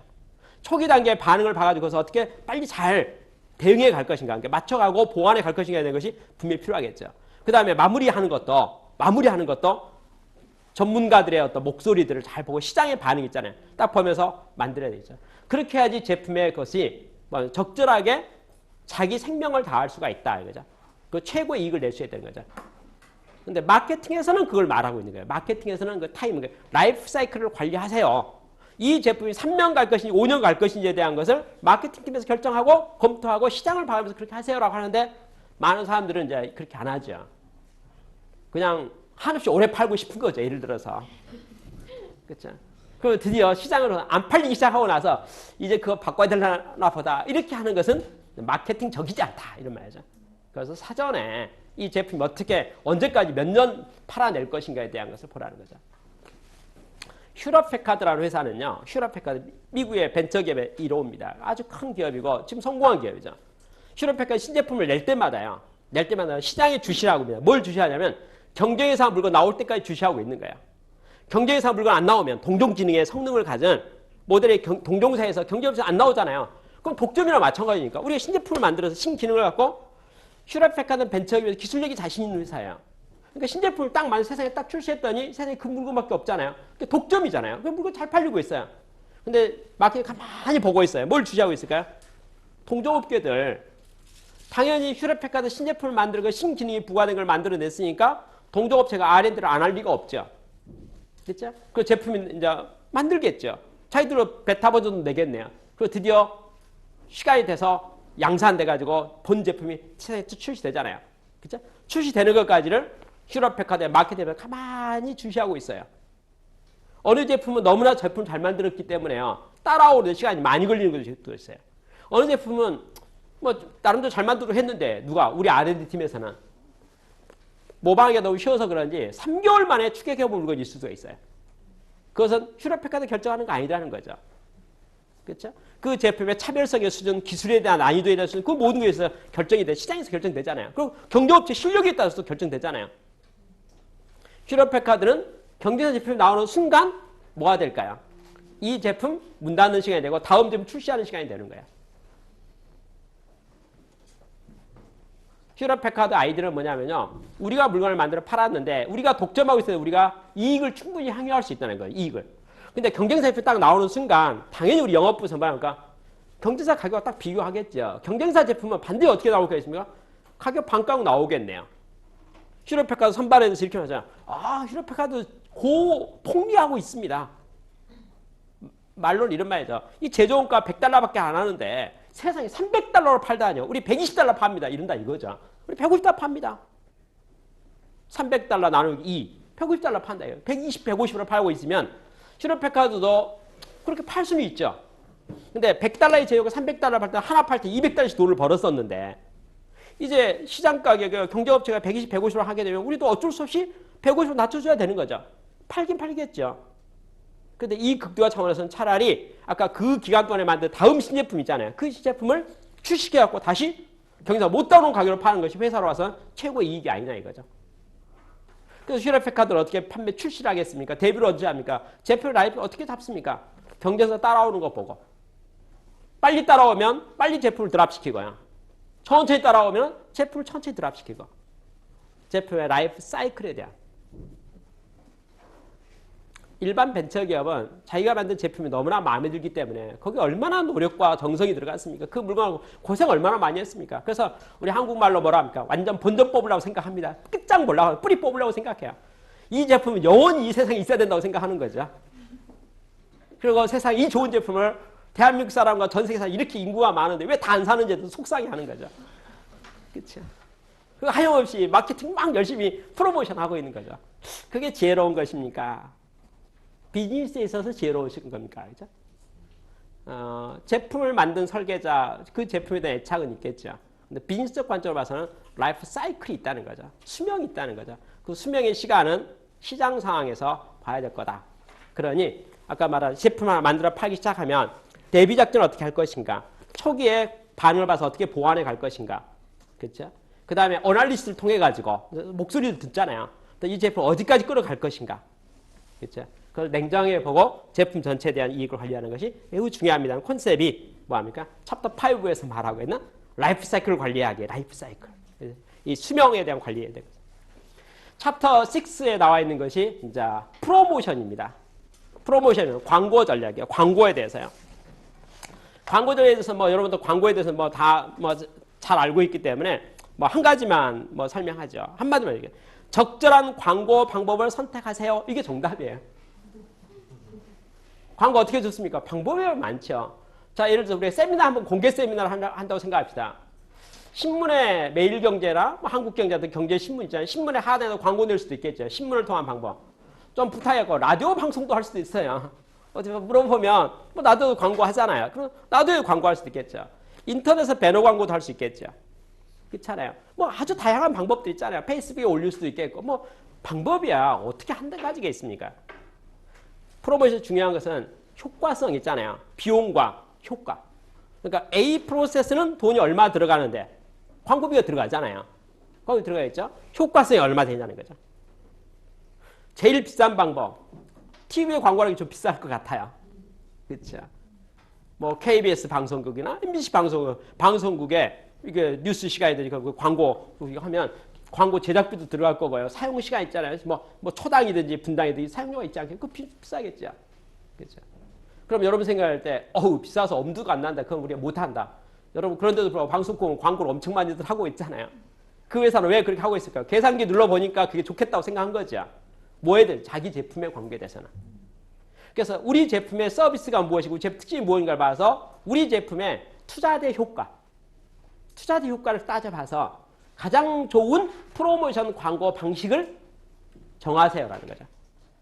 비교해보고 봐서 우리 제일 효과적인 거. 자, 처음에 실수할 수 있어요. 뭐냐면 동종업계로 다른 사람들이 다 어떻게 하는 거예요. A 방식으로 하는 거예요. 우리도 따라서 하는 거죠. 다 그렇게 하니까 나라고 안 할 리가 없겠어요? 해보는 거죠. 중요한 것은 뭡니까? 프로모션에서는 처음에 할 때도 따져봐야 되지만 진행 중인 거 있잖아요. 결과에 대한 것도 분석해 봐야 된다는 거죠. 자, 예를 들어 볼까요?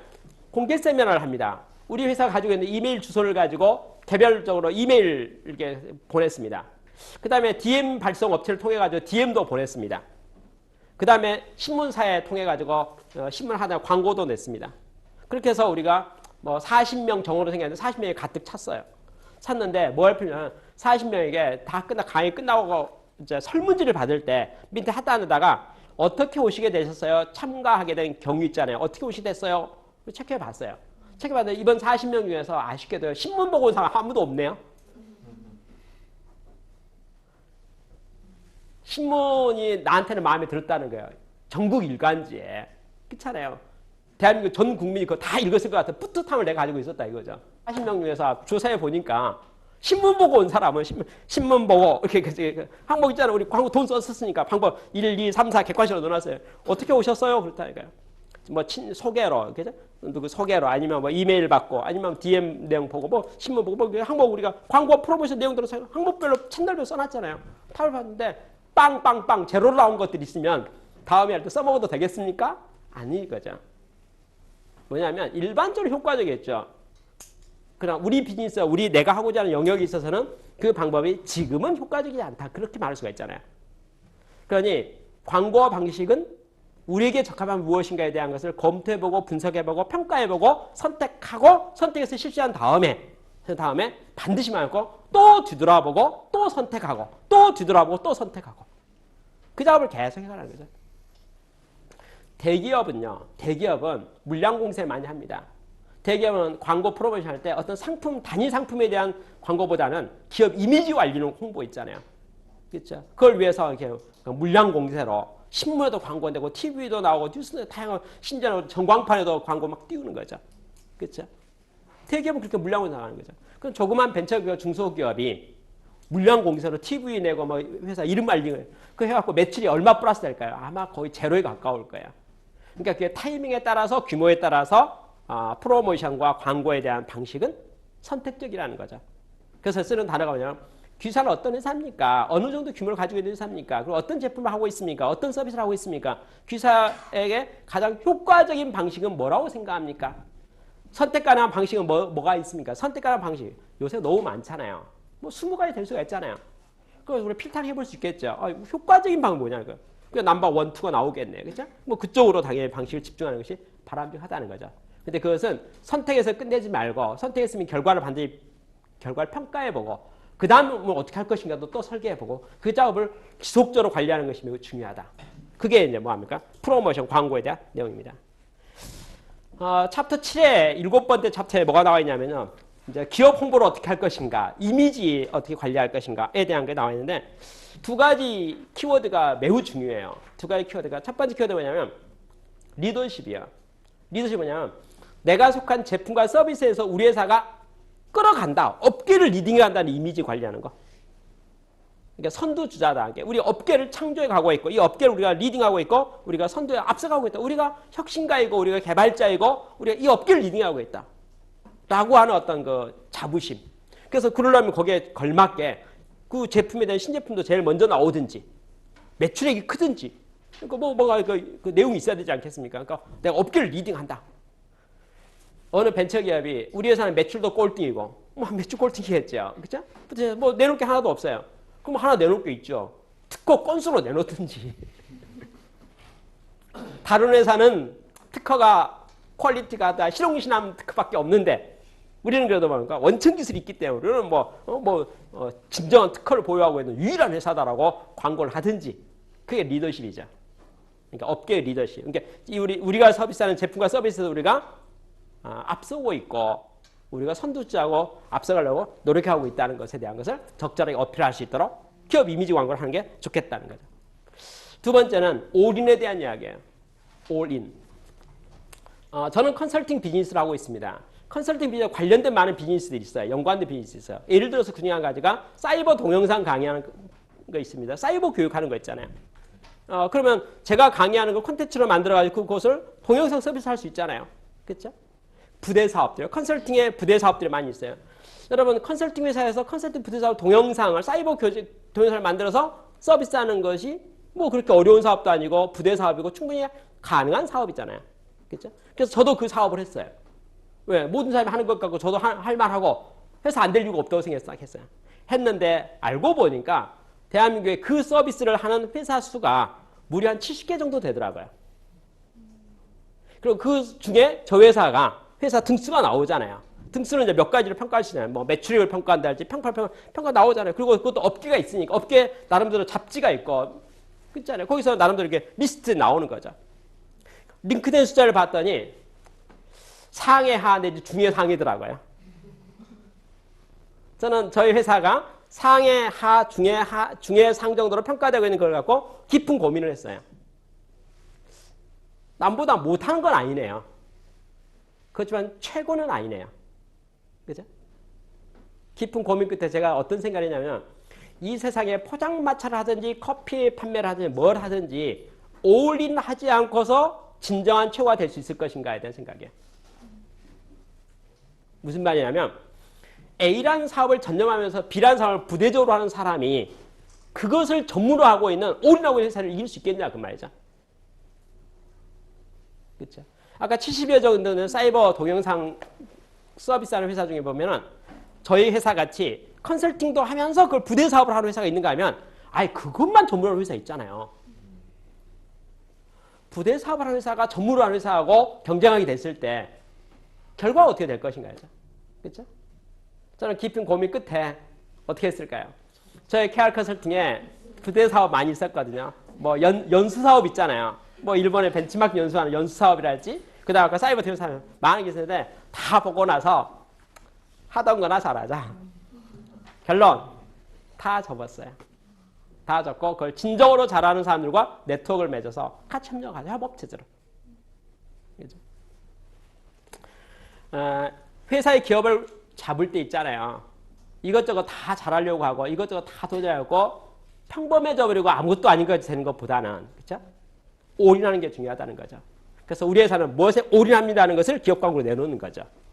그렇죠? 우리는 뭐에 올인하는 회사? 우리는 뭐 하나는 나한테 몇 개 달라. 내가 이것에 대해서는 우리는 그것 때문에 태어난 회사다. 그거 올인하겠다라는 것을 고객에게 어필하게 되면 그 회사에 대해서 그 업체는 그 업계에 있어서 리딩하는 컴퍼니고 또 그 업계에 정말 잘하고 맘먹고 회사라고 하면 그 선두자 될 수 있죠. 모든 면에서 좋아졌어요.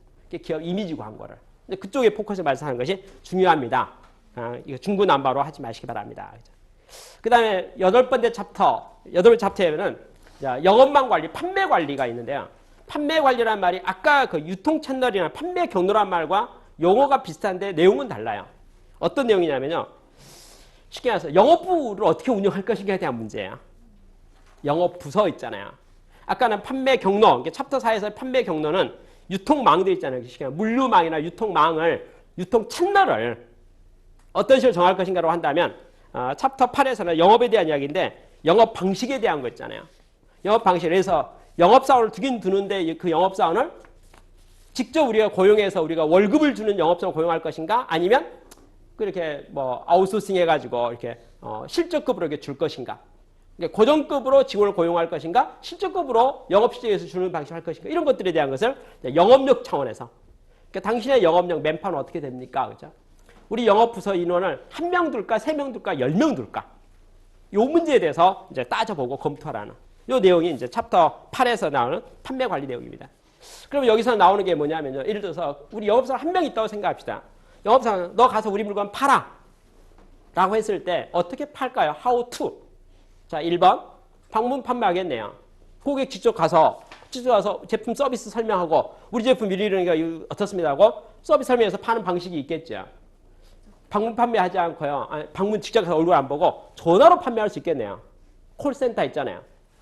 그렇죠? 전화로 뭐 가는데 뭐 직접 만나는 시간 10분밖에 되지 않는데 그렇죠?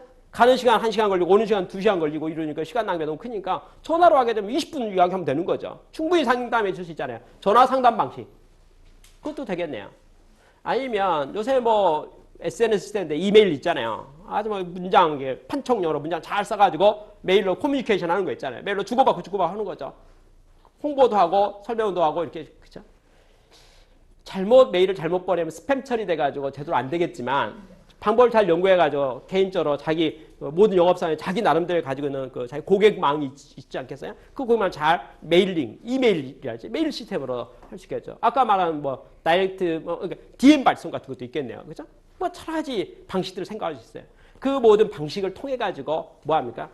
어떻게 우리 영업사원이 우리 제품을 판매하는 것이 최적일까에 대한 것을 또 내부 구성을 해야죠. 아까 채널 관계없이 채널은 이제 만들어 준 거고 만든 채널에서 우리 영업사원이 영업하잖아요. 영업하는데 어떻게 할 것인가? 조금 더 바꿔서 말하면요. 그렇게 해서 이루어진 결과들에 대해서 어떤 인센티브를 줄 것인가? 그렇죠? 실적에 대해서 인센티브를 줄 것인가? 방법과 방향과 인센티브 그런 제도들을 잘 연구하는 거. 그렇죠? 그게 매우 중요하지 않는가 해서 영업 조직을 어떻게 운영할 것인가에 대한 연구를 하라. 그걸 또 기획을 해야 됩니다가 챕터 8에 나옵니다. 챕터 9에는 이제 9부터는 내용들이 심플해요. 하나의 키워드 사례들을 설명하고 있는데 챕터 9에서는 영업 역량을 강화하기 위해서 어떻게 직원들 훈련시킬까요에 대한 방법들이에요. 예를 들어서 베스트 세일즈맨이 본보기를 보여가지고 나를 따르라. 그렇죠? 이런 식으로 시범 케이스로 하는 것도 있을 수 있겠고 또 다양한 어떤 뭐 방식들을 연구해 보라는 거죠. 그렇죠? 테스트 해보라는 거죠. 아까 광고 방식 여러 가지 있다 했는데 아까 그럼 우리 영업사원한테 그럼 방문 판매가 좋아요, 뭐가 좋아요 따지니까 한번 결과들 있잖아요. 평가를 해보는 거죠. 그래서 방문 판매했더니 방문을 10번 했더니 3번이 계약된다. 그죠? 그리고 금액이 얼마 되는 것 같다. 들어간 노력과 시간이 얼마 투자됐는데 건이 3건 됐으니까 금액이 얼마 되는 것 같다. 근데 이메일로 해보니까 어떻게 되는 것 같다. 전화로 하니까 어떻게 된다고? 방법들이 있잖아요. 우리 방법은 어떤 식으로 세일즈하는 것이 제일 효과적인가에 대한 것은 피드백 받아볼 필요 있잖아요. 받아와서 그중에 제일 좋은 방식으로 가능성이죠. 그러니까 쉽게 매출 가능성, 판매 가능성 그렇죠? 매출 기여 가능성에 대한 것을 평가한 다음에 그것이 우리 회사의 제품은 어떻게 적합한 것 같다는 걸 보고 팔아요. 여러분 화장품 같은 경우 있잖아요. 옛날 우리나라에서는 화장품이 방문 판매가 주력이었거든요. 근데 요즘에는 우리나라에서 방문 판매가 화장품에서 그렇게 주력이 아닌 것 같아요. 근데 제가 최근에 중국 가서 보니까 중국 화장품 판매가 방문 판매가 대세인 거예요. 대세. 다 그렇게 팔아요. 그러니까 제가 느낌이 어떠냐면 화장품 판매라는 게 국민소득과 연관성이 좀 있는 것 같아요. 무슨 말이냐면 국민 수준이 어느 레벨 되면 예를 들면 국민소득이 5,000달러에서 10,000달러 되면은 화장품 판매는 방문 판매가 주류가 되는 것 같고요. GNP 수준 있잖아요. 국민소득이 2만 달러 정도 되면 방문 판매 수단이 별로 효과적이지 않은 것 같다는 거죠. 예를 들어서. 그죠? 그럼 우리 제품의 특성은 어떤 특성이 우리에게 시기적으로 타임상으로 모든 데서 잘 적절하고 맞는 것인가에 대한 것을 고객한테 물어봐야 되겠네요. 그렇죠? 그래서 이제 영업력을 강화하는데 아까 다양한 방법을 검토하는데 실적을 보고 결과를 보고 고객의 반응을 보고 효과적인 방법으로 계속적으로 진화시켜 가야 될 필요가 있겠다라고 하는 것을 말하는 것이 챕터 9입니다. 챕터 10에서는 판촉물 뒤에요. 판촉물. 영업을 하고 판매를 하려면 판촉물도 잘 만들어야 될 것 같아요. 누가 우리 제품을 판촉물 역할을 해줄 것인가 해서 스타 마케팅. 스타 대중성이 있고 잘 알리는 사람을 앞장서가지고 할 것인가. 무료 샘플 나눠주기. 그래서 한번 써보세요. 무료 샘플 나눠주기를 할 것인가. 아니면 무료 사용 기간 90일 동안 한 달 동안 한번 써보시기 바랍니다. 그 다음부터 유료가 되고 아니면 입소문 전략. 그렇죠? 입소문 전략을 쓸 것인가. 아니면 특별 이벤트 마케팅 할 것인가. 아니면 특별 기념품을 만들어서 기념품 판매를 이렇게 판촉물 있잖아요. 나눠줄 거니까 등등에 대한 것들이 우리 제품과 서비스에 어떤 것이 좋을 것인가. 판촉물에 대한 것, 판촉하는 방법에 대한 것을 이벤트를 기획하는 것에 대한 것도 다양한 방법이 있으니까 그것도 잘 검토해 보시기 바랍니다. 이게 판촉. 거기에 대해서 챕터 11에는 자기들의 알록 소프트웨어에 대한 케이스 사례를 하나 내놨어요. 결론은 뭐냐면 지금까지 말했던 1번부터 챕터 1에서 10까지의 내용들을 어떻게 자기가 적용해 받는가에 대한 케이스 스타디를 하나 내놨는데 설명은 아까 내용과 동일합니다. 뒤에 이제 한 세 챕터에서 챕터 12, 13, 14에 대해서 이제 보충점이 몇 가지인데 마케팅을 잘하려면요 하면 몇 가지 이 점도 고려해야 돼요 라는 팁을 둬놨어요. 그 챕터 12에 있는 팁이 뭐냐면 채용에 대한 거. 직원 채용에 대한 거예요. 직원 채용할 때 어떻게 직원을 채용하면 좋겠습니까? 라고 이제 말했어요. 유유상종.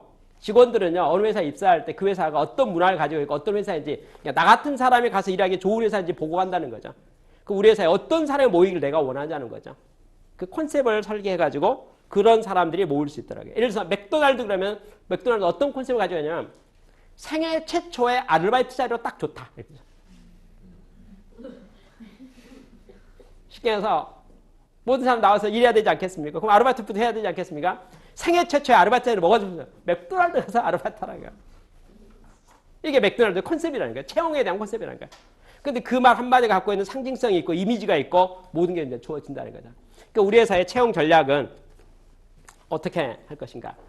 제일 중요한 것은 사람을 뽑는 데 있어서 이렇게 좋은 사람 뽑으려고 다 노력하는데 뭘 시키죠? 라고 하면 이제 연구해보고요. 이런 면 갖고는 좋은 사람 뽑힐 수 있을까요? 그 안 될 수 있겠죠. 우리 회사 어떤 일을 하려고 합니다. 어떤 일을 하려고 하는데 어떤 사람을 뽑습니다. 그래서 그 어떤 사람을 뽑을 때 당신 할 일이 뭡니다. 이렇게 명확하게 디파인해주고 설명해주고 정의를 해주면 거기에 대해서 보람을 느끼고 그 일에 집중해서 그 분야로 전무가 될 수가 있잖아요. 그래서 인력 채용에 대한 것을 잘 보시기 바랍니다. 그랬어요. 챕터 13은 외부 고객 중에 하나로 파이낸싱 문제예요. 재무적 투자자들 있잖아요.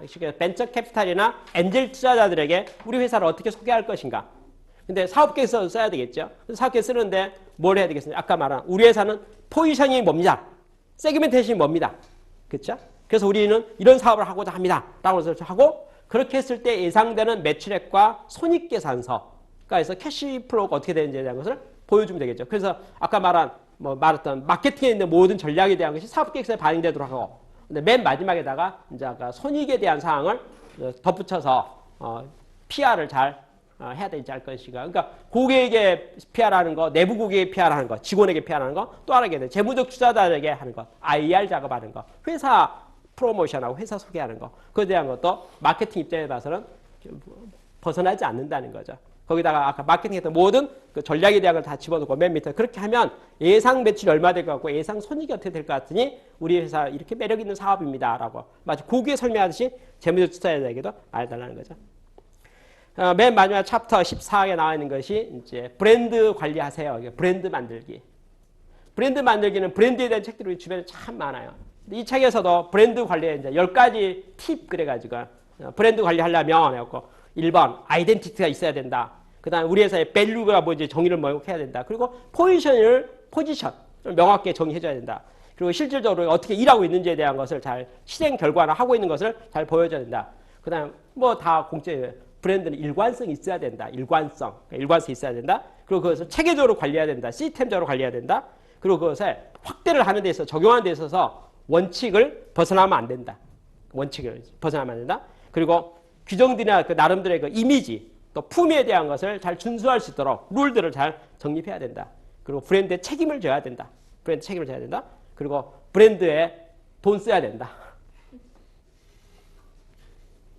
돈을 예산을 할당해줘야지 브랜드가 살아있지. 예산 투자 안 하면 브랜드 죽는다. 뭐 이렇게 10가지 정도 팁을 썼습니다. 제가 너무 빠른 시간에 14개 챕터를 다 훑어버렸어요. 훑었다는 말 거꾸로 말하면 마케팅 결혼 공부한 겁니다. 그럼 결론 한 가지 딱 낼까요? 마케팅은 무엇일까요? 기획하는 겁니다. 아까 말한 사업에 3개 축이 있다고 했잖아요. 하나는 제품 개발에 제품에 대한 축이 있고요. 제품 서비스 축이 있죠. 또 하나는 파이낸스에 대한 축이 있어요. 또 하나가 영업에 대한 축이 있거든요. 영업에 대한 축은 이제 드디어 뭐 매출 발생시키는 활동이잖아요. 근데 그것을 어떻게 영업을 활성화시켜서 매출을 극대화시킬 것인가에 대해서 생각해보라는 거죠. 그러니까 생각하려고 보니까 뭘 생각해요? 그쵸? 14가지 항목 있잖아요. 13가지 항목 있잖아요. 지금 말했던 항목과 주제들에 대한 것을 나름대로 고민해보고 검토해보고 생각해본 다음에 실시하고 시된 결과에 대해서 뭐합니까? 피드백해보고 피드백해서 또 바꿔보고 그러면 2013년에 우리 비즈니스와 내가 속한 영역은 어떤 식으로 마케팅적으로 대응하겠다. 그렇죠? 그 다음 내년은 또 어떻게 내년부터 그렇죠? 계속 진화해 가면서 마케팅의 전문가가 있습니다. 제가 아는 많은 마케팅 전문가들이 있습니다. 제가 그 전문가를 보면서 개인적으로 너무나 흐뭇하게 생각한 게 뭐냐면요. 어떤 분은 제가 아는 저희 고객사에 마케팅 책임자가 있었거든요. 그럼 마케팅이 너무너무 잘하는 분이었어요. 근데 그가 은퇴를 했어요. 이제 그만뒀다는 거죠. 그래서 드디어 이제 마케팅 전문가로 활동하기 시작했어요. 자기 사업 하기도 시작하고요. 근데 제가 놀란 게 뭐냐면요.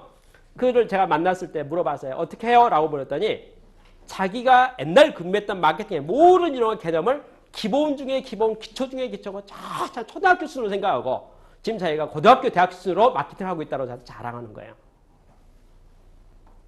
그렇죠? 자, 그래서 그걸 보고 와, 수준이 깊구나. 어우, 잘하는데 이렇게 말했죠. 근데 여러분 최근에 그를 만났는데 저한테 자료를 쫙 파일 보여주는 뭐라고 보는지 아세요? 와, 마케팅 800단계. 800단계. 세그멘테이션 하는 거 있잖아요. 그것을 엄청나게 세분화시켰어요. 우리가 아는 단어가 추상명사들이고 막연해서 손에 안 잡혀요. 근데 그 사람은 그쪽에 쫙 파고 들어가니까 쪼개고 쫙 쪼개가지고 스텝 바이 스텝으로 800배에다 올라가면 못 올라갈 정상이 없는 게 태산이 높다 대 하늘에 비해다 계단 밟아 올라가면 못 올라갈 게 없잖아요. 그렇죠? 전문가가 된다는 건 세분화 기술이에요. 들어가는 거죠.